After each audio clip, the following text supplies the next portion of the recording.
തമിഴകത്തിന്റെ രാഷ്ട്രീയത്തെ വെള്ളിത്തിരയിലും ജീവിതത്തിലും പ്രതിഫലിപ്പിച്ച വിജയകാന്ത് അന്തരിച്ചു. തമിഴ്നാട് നിയമസഭയിൽ 2011 മുതൽ 16 വരെ പ്രതിപക്ഷ നേതാവായിരുന്നു വിജയകാന്ത്. രാവിലെ ചെന്നൈയിലെ സ്വകാര്യ ആശുപത്രിയിലായിരുന്നു അന്ത്യം. സംസ്കാര ചടങ്ങുകൾ നാളെ ചെന്നൈയിൽ നടക്കും. ദീർഘനാളത്തെ ചികിത്സയ്ക്ക് ശേഷം ദിവസങ്ങൾക്ക് മുമ്പ് വിജയകാന്ത് ആശുപത്രി വിട്ടിരുന്നു. ആരോഗ്യനില വഷളായതിനെ തുടർന്ന് ഇന്നലെ ആശുപത്രിയിലെത്തിച്ച അദ്ദേഹത്തിന് കോവിഡ് കൂടി സ്ഥിരീകരിച്ചു. ഇന്ന് രാവിലെയോടെ വിജയകാന്ത് അന്തരിച്ചു. തമിഴ് സിനിമാ രംഗത്ത് രോഷാകുലനായ ചെറുപ്പക്കാരനായി രംഗപ്രവേശം ചെയ്ത നാരായണൻ വിജയരാജ് അളകർ സ്വാമി എന്ന വിജയകാന്ത് തമിഴന്റെ പ്രതികരണശേഷിയുടെ പ്രതീകമായി മാറി. 89-ൽ തമിഴ്നാട് സർക്കാരിന്റെ മികച്ച നടനുള്ള അവാർഡ് അദ്ദേഹത്തെ തേടിയെത്തി.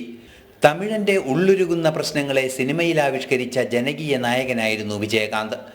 2005-ലായിരുന്നു സിനിമയുമായി ഇഴചേർന്ന തമിഴിൻ്റെ രാഷ്ട്രീയത്തിലേക്ക് അദ്ദേഹം ചുവടുവെച്ചത്. ദേശീയ മുർപോക്ക് ദ്രാവിഡ ഘടകം സ്ഥാപിച്ച് തെരഞ്ഞെടുപ്പ് രാഷ്ട്രീയത്തിലേക്ക് അദ്ദേഹം പ്രവേശിച്ചു. 2006-ലെ തെരഞ്ഞെടുപ്പിൽ കാര്യമായ മുന്നേറ്റമുണ്ടാക്കാൻ സാധിച്ചില്ലെങ്കിലും 2011-16 കാലയളവിൽ അദ്ദേഹം തമിഴ്നാടിൻ്റെ പ്രതിപക്ഷ നേതാവായി. ദേശീയതയോടൊപ്പം നിന്ന തമിഴൻ്റെ സ്വത്ത രാഷ്ട്രീയത്തെ ജീവിതത്തിലുടനീളം പ്രതിഫലിപ്പിച്ച നേതാവ് കൂടിയായിരുന്നു വിജയകാന്ത്.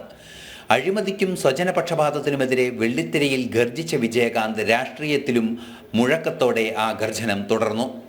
ആ നിശ്ചയദാർഢ്യത്തെ തമിഴ് ജനത ഏറ്റെടുക്കുകയും ചെയ്തു. തമിഴ് തിരൈപ്പടങ്ങളിലെ പ്രക്ഷോഭകാരിയായ നായകൻ അടിച്ചമർത്തപ്പെട്ടവൻ ഉറക്കെ പറഞ്ഞ രാഷ്ട്രീയത്തെ നെഞ്ചോട് ചേർത്തു. തിരശീലയിൽ തിളങ്ങി മനുഷ്യന്റെ രാഷ്ട്രീയത്തിൽ അലിഞ്ഞു ചേർന്ന് കാലയവനികയ്ക്കുള്ളിൽ വിജയകാന്ത് മറയുമ്പോൾ ബാക്കിയാക്കുന്നത് നേരോർമ്മയുടെ രാഷ്ട്രീയമാണ്. ജീവാഗ്നിയാൽ കൊളുത്തിയ തീപ്പന്തങ്ങളായി വിജയകാന്തിനെ തമിഴൻ നെഞ്ചേറ്റുമെന്നത് തീർച്ച.